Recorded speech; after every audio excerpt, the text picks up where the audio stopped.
Yes, I need a sorry, go. Welcome back to Winners and Losers, the show that looks at the highs and the lows from around world football. This weekend, I'm doing that in my voice because the football was just that boring. In fact, I actually caught the X Factor. That's how excited I was about the football. But stick with us. Got some giants of the game in there. Gibraltar, Scotland. You know, it's going to be really fun. I mean, just switch off now if you can. No, don't. Do stay with us, please, because Van Straten has managed to find some gems from nowhere. Netherlands kick us off, don't they? Apologies for my eye twitching uncontrollably throughout this. I'm not winking at you. I'm not a pervert. But I think I've developed a sty. I got a bit of rubber crumb in my eye during the match against Arsenal Fan TV, which is coming soon. So keep your eyes peeled. What a plug that was. Anyway, let's move on into the first game. Patos wrote this part of the script, and he's not put a Twitter handle in there because he does not care for his audience. But we'll move on. Yes, Netherlands beat Germany 3-0 in Amsterdam in the Nations League, ending a 16-year wait without victory over their greatest rivals. Holland hate Germany. Yes. English fans think that Germany are our big rivals internationally. Not the case. Germany and Holland really hate each other. Like rabbits. No, not like rabbits. After the war. It's the wrong analogy. Real enemies. Anyway, in fact, this was the first time the Dutch had beaten the Germans by a +3 goal margin in history, and they were good value for their win. Van Dijk opened proceedings after half an hour, and though the Germans did manage to rack up the shots between Holland's first and second goal, ending 21 to the Dutch's 14. Wow. The Dutch actually had the best chances in this game, 5 on target, 2-4, and multiple dangerous breaks. Yeah, they did. With Memphis Depay at the heart of every single one. And yeah, Depay and Wijnaldum made it safe in the last 5 minutes. And Wijnaldum's goal, another player that Pato hates, along with Bernardo Silva. Wijnaldum's goal was wonderful. You know, skip past 2 players at that stage of the game to have the fitness, just a bosh. He's never going to be Kevin De Bruyne, but he does a job, doesn't he? For everybody he operates under. He offers balance. He offers industry. I like him. Anyway, moving on. I like him because I see a lot of myself in him. All right. Yeah. Not a lot of talent. Yeah. Running around to little or no effect at times. Okay. Not a lot of passes. All right. A lot of energy though. Anyway. Depay, on the other hand, was brilliant. 24-year-old had 5 shots, which was a match high, created 3 chances, completed 2 dribbles, and got his 12th goal for his country. And he just looks like a weapon. He should have had more as well. He could have had a hattie in this game. Could have had a hattie. Did help that Boateng looked like he was running in treacle. Anyway, 7 of the 14 players used by the Dutch were 24 or younger as well, so future boding well for Koeman. Starting to shape this side, starting to see some prominent young figures coming through now and really sort of thriving under the responsibility. One of those is De Ligt. At 19 years and 62 days, he becomes the 3rd youngest player to reach 10 caps for the Netherlands after Jan van Bredekoff in 1912, obviously, goes without saying, and Malk Webber in 1933. Wow. Big names. Now, De Ligt, we need a title for this video. Otherwise, we're screwed. We are. De Ligt, I have seen him.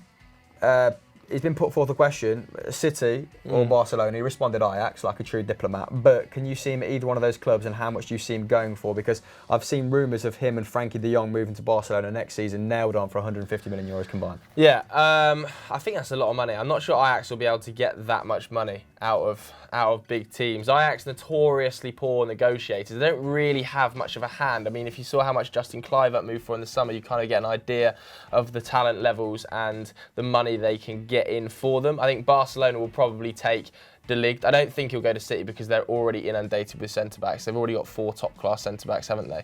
Whereas Barcelona clearly in the process of phasing out Piqué and looking for a partner for Umtiti. Now, they're trying it with Longley, aren't they? Whether or not that experiment works will probably depend on whether De Ligt comes in. Because if De Ligt comes in for sort of 40, 50 million euros, I can see him starting pretty much straight away as they phase out Gerard Piqué. Frankie de Jong is another interesting one. Heavily linked to Manchester City as well. I personally don't think he'll end up there. I think he will have another season in Holland. Started in the centre in this game. Yeah, it did start in the centre, but I think he's slightly more box-to-box than City are looking for. I think City are looking for more of a pivot. Bit of a specialist. A lone pivot, and I think that'll end up being Ruben Neves. Same. I think Ruben Neves has one of the most unique skill sets in football at the moment, and he's almost tailor-made for Pep Guardiola. But they won't be there long, either of them. 150 million euros is a bit strong for me, though. Oh. Well, I mean, we'll put it in the title. We'll definitely put it in the title. But I'd be looking at more sort of... all that YouTube money. 80 to 100. I think that's more the realm that Nando's with it. Ajax will be able to get out of it.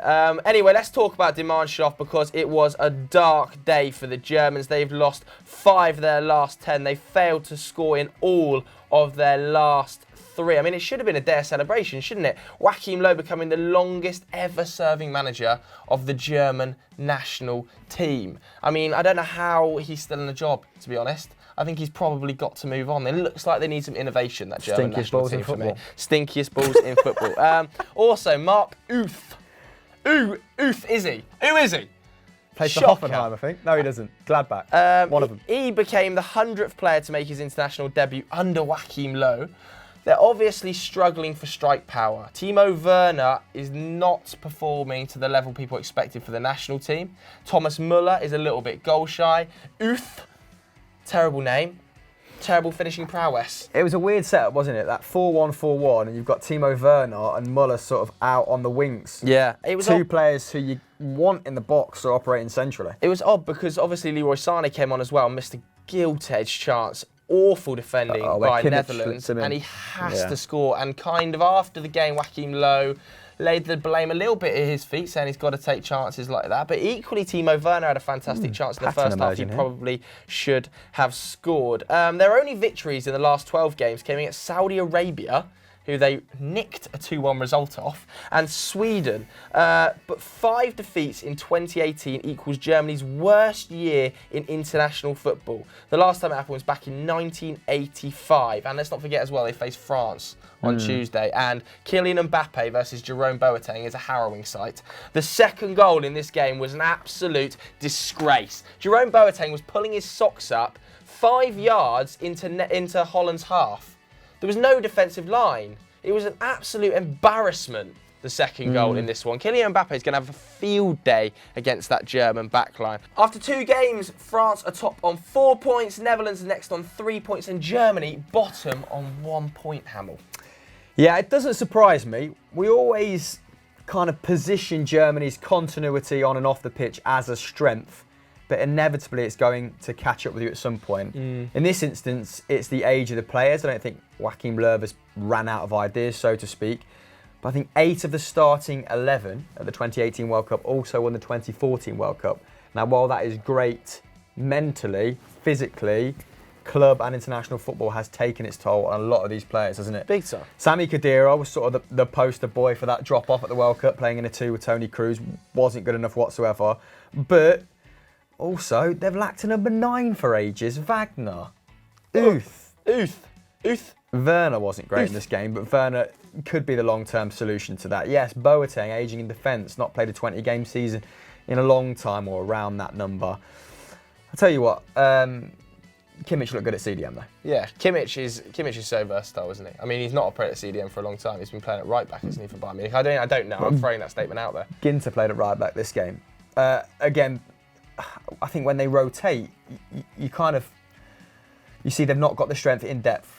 Yeah, big time. In the same way as a France. They did miss a Rudiger, didn't they? Injured, I believe, going into this one, having a fantastic season for Chelsea, even though Patrick claims he's the 6th best German centre-back. Yeah, he would put Jonathan Tah in ahead of him. And while I like Tah, he's a decent ball-playing centre-back, plays for Leverkusen. They've been quite porous over the last couple of seasons, so I'm not sure. And also missing Niklas Süle as well, aren't they? So I think Süle might have been on the bench. Oh, really? Yeah, but again, Süle played a lot of club football, hasn't he? So maybe he's just resting him. Yeah. But, Germans. Not good result.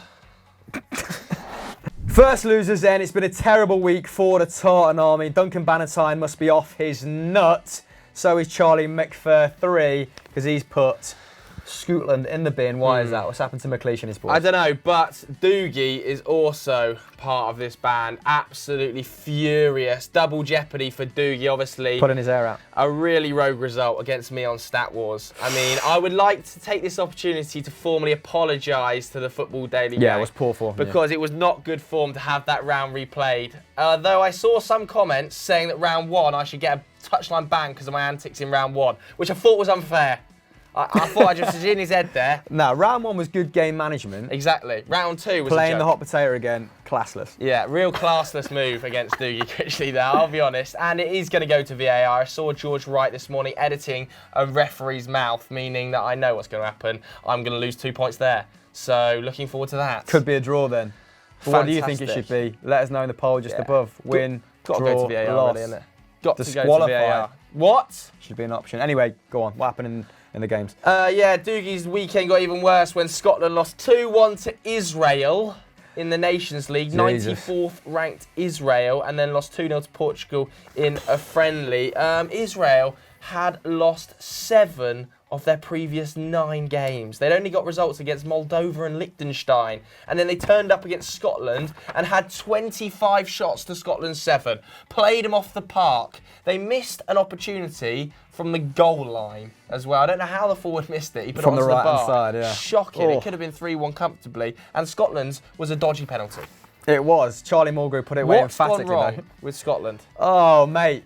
I mean, not a lot has gone right with them at current. Alex McLeish seems intent on playing 3 at the back, which means that Scotland's second best player, arguably first, Kieran Tierney, has to play as a left centre-back. Yeah, sliced one into his own net on the It weekend. means that going forward, theoretically, they're a 3-4-3. Thehowever, Scotland don't have the players to maintain possession or put together quick transitions. So more often than not, it's 5-3-2, which means there's a lot of pressure left on the midfield to retain the ball. I'm not sure that Scotland have the personnel for that either. McGinn, okay, cultured little player, decent passer, not a lot of athleticism. Who is he? Stuart Armstrong, supposed to be box to box.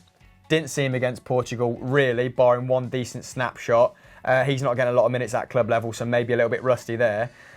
And, I mean, O'Donnell at right back plays for Kilmarnock, probably not of international class. He was out of position, out of his depth, out of sorts in all of these games. And there's just a lack of a centre-forward, to be honest, a centre-forward of international class. Really struggled since Darren Fletcher, the icon. He wasn't That was centre-forward. Darren Fletcher. Not Darren Fletcher, sorry, Stephen Fletcher. Oh, Stephen. The other Fletch. Wow. But Stephen Fletcher. They've got McBurney, Naismith, who can't play up front by himself. I think he was kind of supposed to be playing off McBurney in the game against Portugal. Didn't really work. Who does McBurney play for? Swansea, I think. He wears his shin pads and socks so low for a guy with big legs. It makes me feel deeply uncomfortable watching him. He looks vulnerable. Who else is there? Chris Martin. I'd rather play Ricky Martin up front, all right? I mean, let's not go in on Chris Martin, Norwich legend, isn't he? Absolute Norwich legend.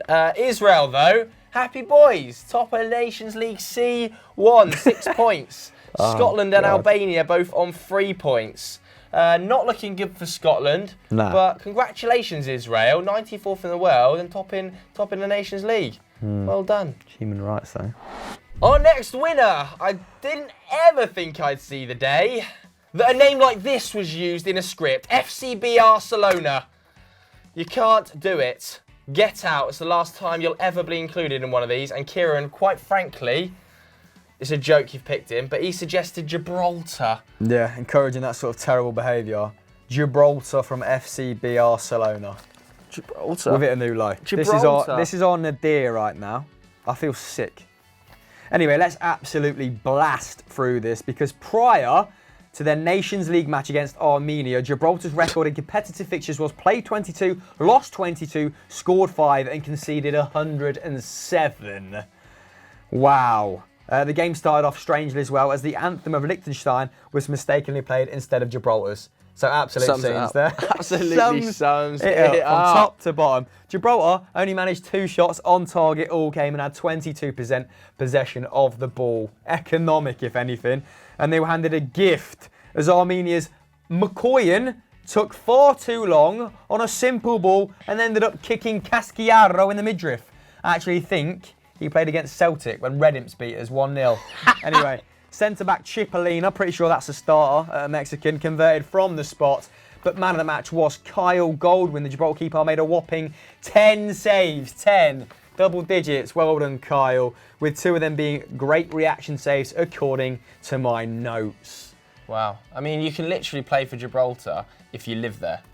There's no standard, is there? That's generally how it works. It's not. You can live abroad and play for your national team. If you're on the island, you can just get in the Gibraltar Back to side. the island. Armenia had 35 shots. Mkhitaryan was playing in this one. How did he not unlock it? What is going on? They had 10 on target. Gibraltar made 54 clearances in a 90-minute match where the ball is actually only on play for about 65. So they're making nearly a clearance a minute. Brazilian-born Zeli, I really don't know, came on at half-time for Armenia. I mean, I think he was in central midfield with Jonah from David Dobrik's vlogs. I don't know, who plays for Armenia other than Mkhitaryan? If you can name some Armenian players, please do tweet us. That's a quality hot potato question. Because nobody, yeah, it is. I mean, not so much. I mean, I'd have it replayed. But you never know. Armenia have now lost their last 2 group games and sit on the same points as Liechtenstein and Gibraltar with 3. Macedonia are top with 9. Riveting. Absolutely. Can we move on from Gibraltar? Please. Because it's a disgrace they made it in. End it. Last losers come from Choripleto. He's putting us out of our misery with Chile. What happened? Well, Ronaldo Rueda lost again, didn't he? The former Colombia and Honduras manager having a torrid time of it. They lost 3-0 to Peru at the Hard Rock Stadium in Florida. Poor man's Frankie Zambeni, is that? The Americans at it yet again. They are suffering a serious World Cup hangover. Obviously, they missed out on qualification to the tournament, losing 3 of their final 4 games. And actually, the team that beat them in this one, Peru, nicked qualification ahead of them, didn't they, by just 1 point. Chile, seriously under strength as well. Alexis Sanchez hasn't been in a squad since March. What is going on there? And in this one, just more torrid stuff. They didn't have a single clear-cut chance. 8 shots to Peru's 14, despite edging possession. Totally toothless. Oh, good use of the word toothless. Toothless, not good. But Peru is all right. Starting to turn things around. Their first victory in 3 since they beat Australia in their final game at the World Cup. Also, Joe, massive night for Pedro Aquino. Yeah, oh, I've heard it was. Or Aquino. I've heard or it was. Aquino. Yeah, whoever One of he is. those. Who is he? Now he came off the bench with 15 minutes remaining before hitting a brace to seal the victory. Yes, Pedro, big up yourself. Pedro! Despite having won 18 caps since 2016, the centre mid only got his first goal for Los Incas, great nickname, against the Netherlands last month. No way. Now has 3 and 3. It's crazy, man. Aquino is Big on up fire. Aquino. Well done, Pedro Aquino. Mad. Martin. Peru, dominant here though, so, enabled Pedro to really strut his stuff. But the result still a shock. It's their biggest win over Chile since 2003, and the last time they put more than 3 past them was in '95. Wow, I was just 1 year old. Oh yeah? 1 year old, actually. Multiple years, yeah. In fact, this was just their second victory over La Roja in 14 games, a run stretching back to 2006. Their next test, Joe, if you want to follow this Peruvian journey, I don't. At least, cover your mouth if you're going to yawn. I really Show the not. Peruvians a bit I'm of not gonna. respect. Good chicken, the Peruvians. Yeah, there's a great market still down there, isn't there? Good street market. I might have Class. that for lunch today, actually. Yeah, decent. Brought in lunch. I Disappointed sprained my myself. wrist. Have you? Doing what? I don't know. Fell over on the weekend, I think. At a wedding. Shock, Joe at a wedding. Anyway, yeah, the Peruvians are taking on USA, who lost 4-2 to Colombia on Friday. Meanwhile, Chile faced Mexico. Be a good little game, that, in what they hope to be a springboard for some good form. So last time they met, Chile won 7-0, which was in 2016. Could do with some of that form now, couldn't they? Rueda's side will need to start performing soon if they want to compete for a place in the Copa America, which is being held next year in Brazil. Cool. So, we're done. Let's wash our hands of that. Thank And for that. talk about Gibraltar, Peru and Scotland in a single episode ever again. Was this the worst? Sorry. Was this the worst winners and losers you've ever watched? Please do vote in the poll just up there. And in fact, like we usually do on International Break It, if you've got to this stage and you've listened to Gibraltar, Scotland and Peru, just send us this screenshot on Twitter and we'll retweet you. So there we go. Yeah, There we winners have and it. losers done. Haunting. What's So on let's wrap what's that on up. EFD today? Some good content. Is Not there? necessarily today, but Stat Wars the League has been ticking over nicely as you sort of I know what's today. highlighted at the start. FFO's back and Sam Wrong Opinion Obaseki's on screen for it. Collector's item, the man with the worst opinions in the office, sat behind the camera now, slagging him off to his face. He actually said the other stabbing him in day, the front. he actually said 100% Harry Kane is not world class and 100% Mo Salah has never been world class. So let him know what you think about that on Twitter, because it's nothing short of a joke. And do you know the reason they're not world class in the eyes of Sam Obaseki? Because he hasn't won a League Cup. Wow.